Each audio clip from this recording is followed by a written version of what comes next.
I'm Michael Keller. I'm the Director of Special Education in Los Alamitos Unified School District. I work at the district office in the Department of Educational Services. I'm Julia Stockman. I'm a resource teacher at Rossmore Elementary. Jenna Rogers. I think culturally across the country, the answer is unfortunately yes. There's lots of different ways that people with disabilities experience life, and some have more challenging situations than others. And I think it's unfortunately, it's a pretty natural, normal part of the human process to look at differences that people might have, whether it be physical, learning, behavioral, communication differences. People kind of tend to look at that as something that is, if they're not familiar with it, it's as something that's different, and sometimes it can be fear-inducing for some people, and hard to kind of feel comfortable around it if you don't have experience. So unfortunately, I think yes. What we try to do is make sure that, to the greatest extent possible, people that have any types of differences or have a great opportunity to be educated alongside typical peers as much as possible, and we want everybody to have the same kind of great experiences that all students have opportunities to have. Yes, I do at times, depending on who it is they're interacting with.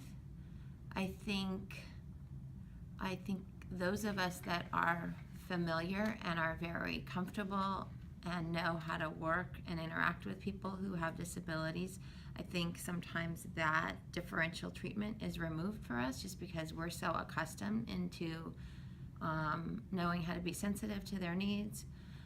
So in a school setting, I see that sometimes that is removed just because that's what we do. But I'm sure that they are treated differently probably by people who maybe feel uncomfortable or don't know about what someone is like beyond their disability. So I think it's a yes and no answer. Yes, I think out in the rest of the world, people who aren't used to or know about different disabilities, yes, I could see people being treated differently. I do. I think that most people in our community are empathetic and compassionate.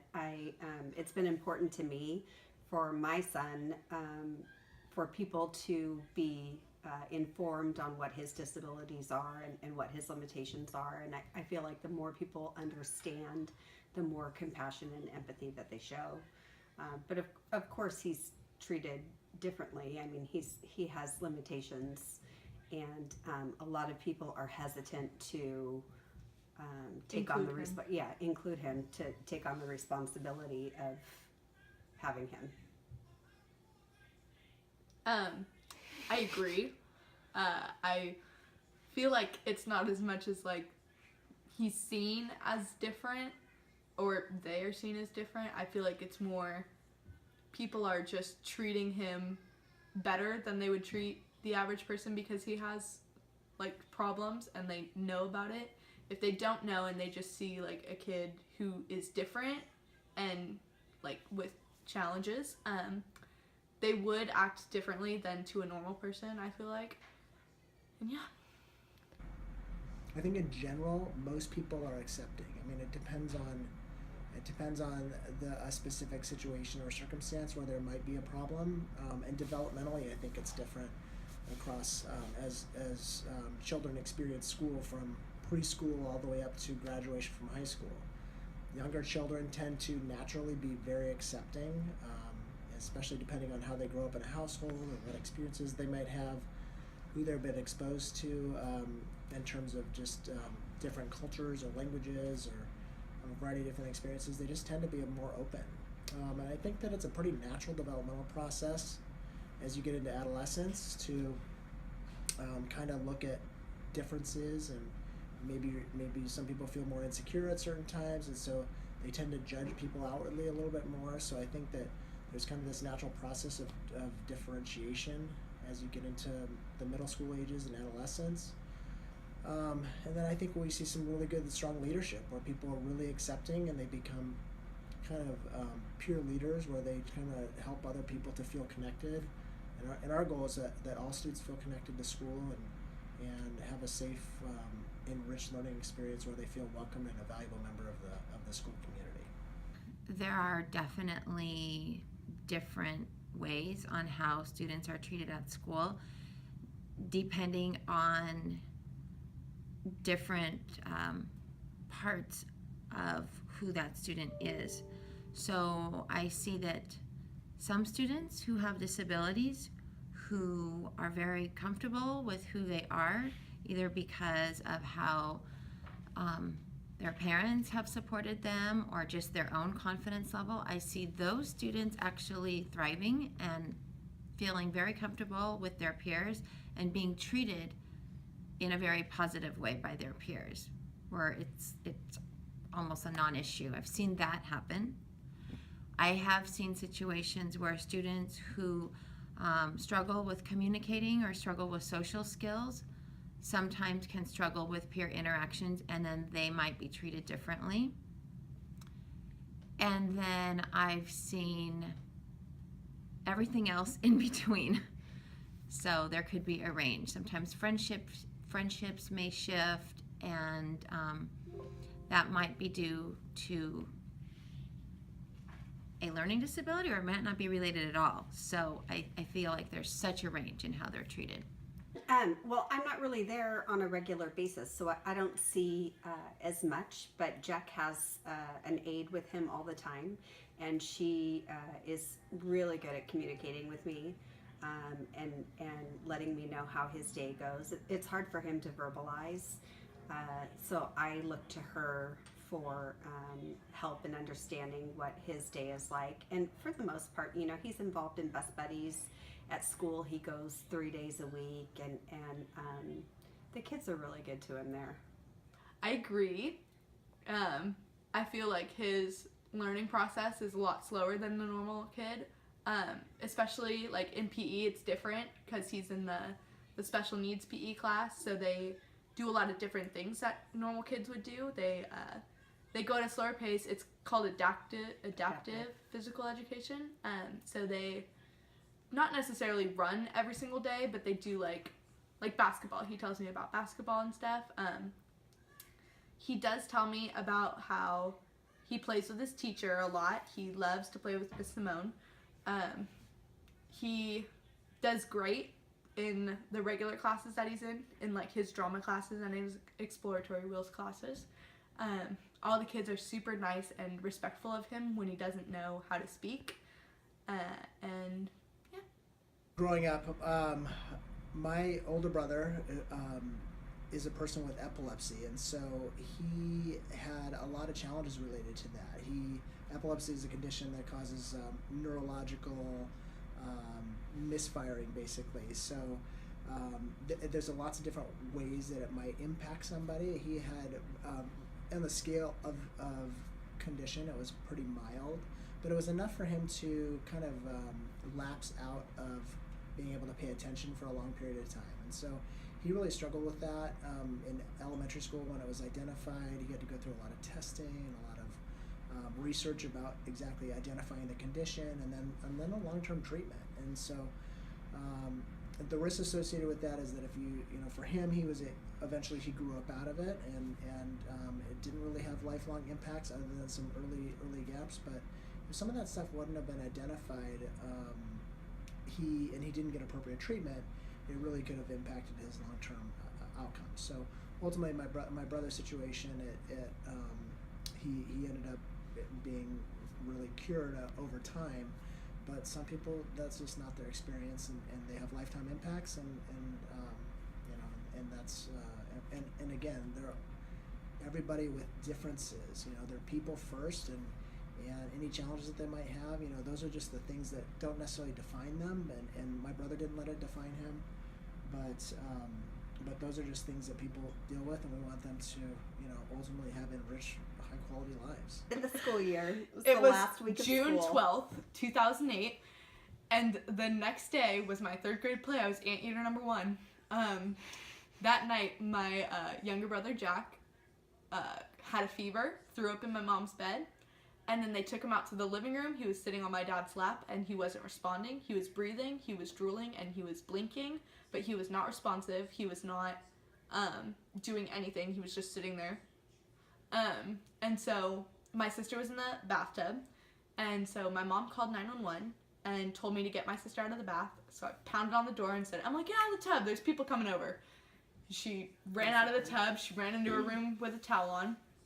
All of a sudden, all these firefighters and ambulances come in, and they're all surrounding my little kitchen in our house, and Jack's laying on the floor, and he's rolled onto his side, and then the next thing I know, I'm hopping into our friend's car going to her house that night. So we had to pack a bag, and then we left, and I didn't know anything at the time. I had no idea what was going on. All I knew was it was something called a Caesar. I literally went to my 3rd grade teacher the next day and said my brother had a Caesar, and she said, Caesar salad? I said, no, it was like a Caesar. I don't really know how to say it. And so I went on, did my 3rd grade play. It was a beautiful, beautiful play. No one from her family showed up except for her sister. Hey, her my sister went. Her sister went. Fully went and supported Aunt Enid #1 school. Shining moment. So then that summer, it was very hard for me and my sister because we were going house to house. I mean, we weren't really home. We didn't really see my parents that often. We were out of the loop a lot. No one really had the courage to tell us what was actually happening. And we were going to Oregon to stay with my cousins. We were going to my grandma's to stay there for a night. We were going to friends' houses to stay there for a night.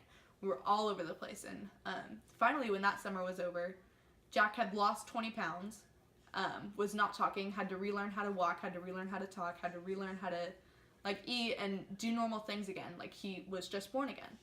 And so it was really hard to come from having a normal brother to now adapting to these awful situations that me and my sister were put in. Because, I mean, everyone was so sympathetic to our family and so empathetic, but no one would tell us what was going on, you know? So to be out of the loop that much was really hard because I was like, why, where is everybody? So we weren't so much out of the loop that I didn't know that he was having seizures, but we were out of the loop oh my God, he's almost dead. So when we came out on my birthday in 2008 was when he first talked again. That was very exciting for all of us. That was a very exciting day. And from then on, he's had 15 brain surgeries? 12 brain surgeries in the last 3 years, 4 years. 3 or 4 years. 4 going on 5.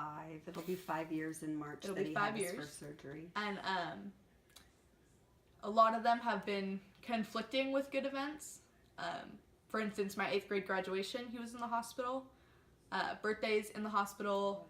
We spent Halloween in the hospital. We spent His birthday. 4th of July, New Year's Eve.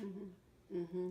His birthday was in the hospital. That was his first brain surgery. Mm-hmm. So it was hard to adapt to new situations, I guess. And being at a young age and trying to adapt was really hard. And trying to put on a brave face was kind of hard. I made my work working with people with disabilities or people with learning and behavioral differences and challenges. Absolutely passionate about helping students first and foremost who have challenges with learning or communication or different types of behavioral challenges to be the best that they can be. And so we have a full team of people at the school district from preschool all the way up to, we serve students all the way up to age 22 at the district office who have committed their lives to enriching the lives of students with disabilities. And I'm just absolutely passionate about it. So I've seen some really amazing things happen, and on an individual basis we see some just inspiring things, and then as a system I think that we do a lot of really great work with making great experiences for students. I mean, we want students to have every experience that a typical student had. I think I've already said that. We want you to have all the doors open for you when you're done with high school, and that can include college or career or whatever you want to do. So we want every door to be open to all students. We truly live by igniting unlimited possibilities for all students, and that's kind of the emphasis that I bring is the all means all. No, I would say, and I think I would speak for every teacher that I work with, just because at least at this school and at every school within LoSal, because I've been assigned to several schools, more than just one here, and I've taught in other districts, but I'll just speak for LoSal for right now because this is where I'm at. As far as students who have any disability, I have to say, when there's so much movement and different programs that we offer within our school settings, whether it's intervention groups or having kids go to just music or STEM lab, there's so much movement of students and different things that happen that those kids that have a learning challenge or a learning need, I don't think they stand out in any way to an adult who talks to them or how they interact with them. No, I feel like as far as how we greet them when they walk in the door, I don't see a difference in that at all. I really view people differently versus before my son got sick. Now I seek to understand, and I like to ask questions because I know people look at us when we're out in the real world. Let's say we're shopping or somewhere where people don't know us, and they're curious, and you see Jack has a big scar on his head from where he had the surgeries, and he has a prosthetic skull because his skull got infected a couple years ago.